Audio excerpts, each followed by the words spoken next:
Halo, assalamualaikum. Hari ini ala-ala ngevlog dulu ya, karena hari ini saya mau datang nge-review langsung penyaluran BPNT PPKM yang ada di sebuah desa yang ada di Jawa Timur. Nah, nonton video ini sampai selesai ya, karena di sini nanti saya akan menjelaskan apakah sistem penyaluran BPNT di sini sudah sesuai dengan mekanisme penyaluran yang seharusnya atau tidak, dan apakah sembako yang diberikan kepada KPM tersebut itu sudah sesuai dengan harga standar yang ditentukan atau belum.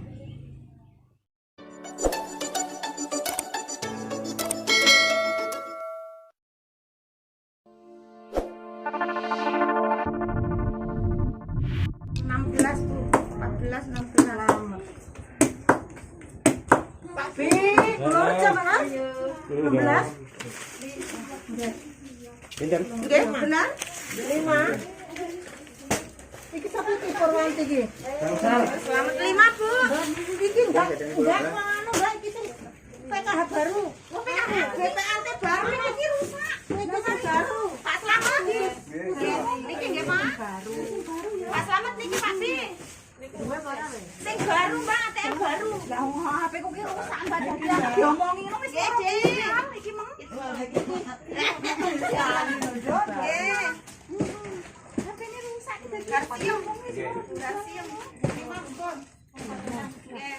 Pak Bim, kok ini 5 ya? Wong ana bocah moro anake. Pundi Pak Bim? Niki. Kapan niki mbok niki? Nggih, niku Pak Den. Niki sing apa sing tangan. Siap. Nggih. Oh, Pak Den. Gimana, Bi? Aku pengen tanya ambil loh. Lele, kami. Wah, kan Bu? Nah. Pinten? 5 lagi Mbak Jo. Lagi kuat. Apa-apa ya? Ora mau kopi berat, makane kopi. Nek kopi rene, iki nyap.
Oh, masukkan keras.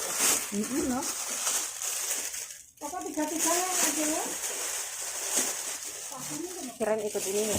Iya.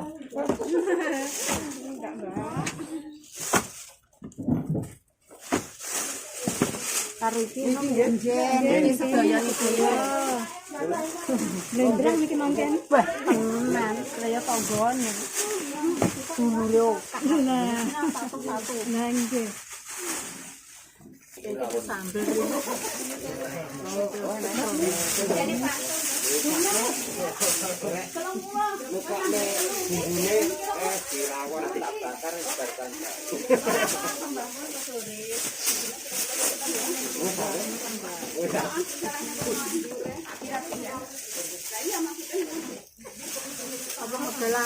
Dalam utama.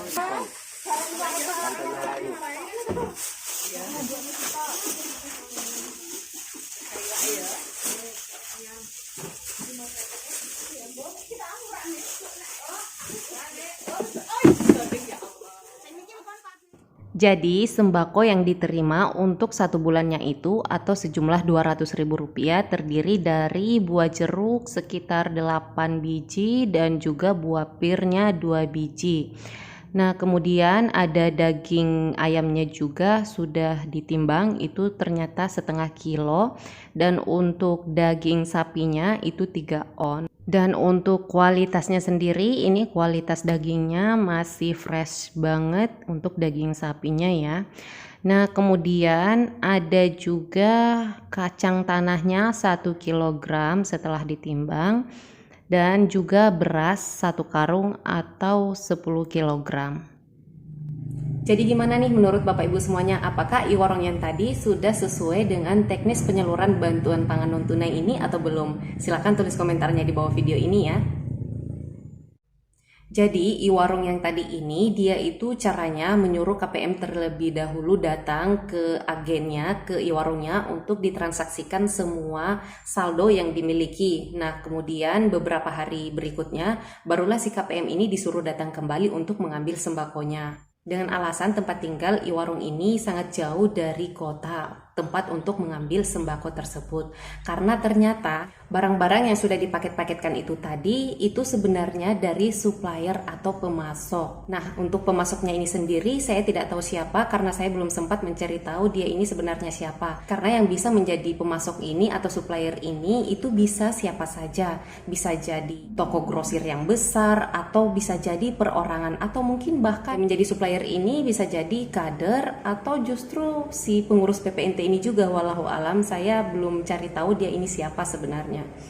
Nah, kemudian mengacu pada peraturan Presiden nomor 63 tahun 2017 mengenai penyaluran bantuan pangan non tunai seperti yang sering dijelaskan oleh Menteri Sosial juga. Salah satunya pada saat bulan Desember kemarin di Bandung pada saat ada konferensi pers, di sana Menteri Sosial menjelaskan dan menghimbau kepada seluruh masyarakat penerima BPNT agar BPNT-nya itu boleh ditarik tunai sebagian atau separuh jika memang jumlahnya besar. Karena di dalam peraturan presiden tersebut nomor 63 tahun 2017 di sana tidak ada dijelaskan bahwa si KPM ini BPNT-nya hanya boleh diambil berupa sembako. Nah, dengan hari yang sama Menteri Sosial juga menegaskan bahwa agen e-warung ini dilarang untuk membuat paket-paketan sembako sama seperti di video tadi. Tapi ini baru berupa himbauan lisan ya, jadi belum ada secara tertulis atau berupa sebuah peraturan yang dilegalkan. Sehingga wajar aja kalau masih ada beberapa agen e-warung yang melakukan hal itu.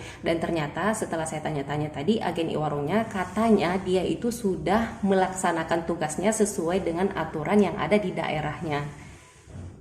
Kemudian mengenai komoditi BPNT ini sebenarnya terdiri dari sembako jenis apa aja sih? Karena seperti di video tadi itu terdiri dari buah-buahan, daging, dan kacang-kacangan serta beras, dan itu sudah ditentukan jumlahnya masing-masing. Nah, ketika kita mengacu pada peraturan Dirjen Penanganan Fakir Miskin nomor 5 bulan 11 tahun 2019 mengenai petunjuk teknis penyaluran bantuan pangan non-tunai, di dalam peraturan tersebut, karena tadi seharian saya juga sudah mempelajarinya sebelum saya membuat video ini, ternyata di dalam petunjuk teknis penyaluran BPNT tersebut di sana tidak ada dijelaskan bahwa si KPM ini harus mendapatkan buah sekian, beras sekian, dan juga daging sekian, dan juga kacang-kacangan sekian. Di sana tidak ada dijelaskan, tapi di sana hanya dijelaskan bahwa si KPM ini harus membelanjakan saldo yang ada di dalam KKS-nya itu berupa sembako yang terdiri dari karbohidrat dan protein seperti beras atau telur. Nah, untuk di daerah lain sebenarnya memang seperti itu ya, karena sudah beberapa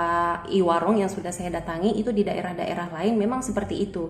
Jadi si KPM ini ketika bansosnya cair, dia itu bebas memilih sembako di e-warung tersebut, asalkan itu terdiri dari protein dan juga karbohidrat. Karbohidrat ini kan beras, kalau untuk protein kan bisa saja telur atau diganti dengan sarden. Jadi kesimpulan saya hari ini, menurut review saya, kalau menurut saya ya, penyaluran BPNT dengan cara seperti yang selama ini berjalan, yaitu menggunakan e-warung dan saldo KKS yang hanya boleh ditukarkan lewat agen e-warung yang sudah bekerja sama dengan pihak bank, itu menurut saya kurang efektif, tapi justru itu membuka peluang kepada orang-orang untuk melakukan korupsi. Karena salah satu penyebab korupsi ini terjadi itu karena adanya peluang atau kesempatan. Sehingga sebenarnya saya kurang setuju dengan mekanisme penyaluran yang kayak berjalan sekarang ini ya, seperti yang berjalan sekarang.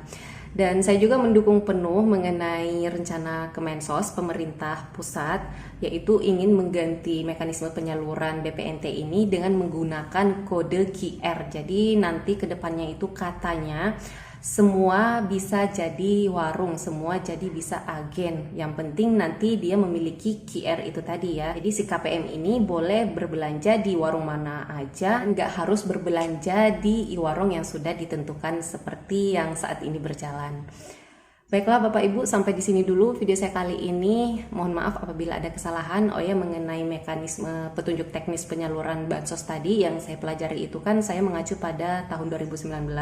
Apabila ternyata itu sudah direvisi, ada peraturan baru yang keluar setelahnya dan Bapak Ibu tahu, teman-teman tahu, dan ternyata saya belum tahu, silahkan tulis komentarnya di bawah video ini ya. Karena dasar saya hari ini untuk mereview penyaluran tersebut itu saya mengacu pada peraturan yang dibuat oleh Direktur Jenderal Penanganan Fakir Miskin pada bulan 11 tahun 2019 kemarin. Jadi udah cukup lama ya. Siapa tahu sekarang sudah direvisi, tapi ternyata saya belum tahu karena saya cari-cari tadi juga saya nggak ketemu. Yang saya temukan hanya yang satu ini aja tadi, sehingga saya mengacu pada peraturan atau petunjuk teknis yang dibuat di tahun 2019 kemarin. Baiklah, sampai di sini dulu video saya kali ini. Harapan saya semoga kedepannya bantuannya Bapak Ibu semuanya lancar dan tepat sasaran, serta merasa puas dengan pelayanan yang ada dan tidak ada lagi komplain-komplain merasa dirugikan dan lain sebagainya. Oke, sampai ketemu lagi dan saya di video selanjutnya. Assalamualaikum.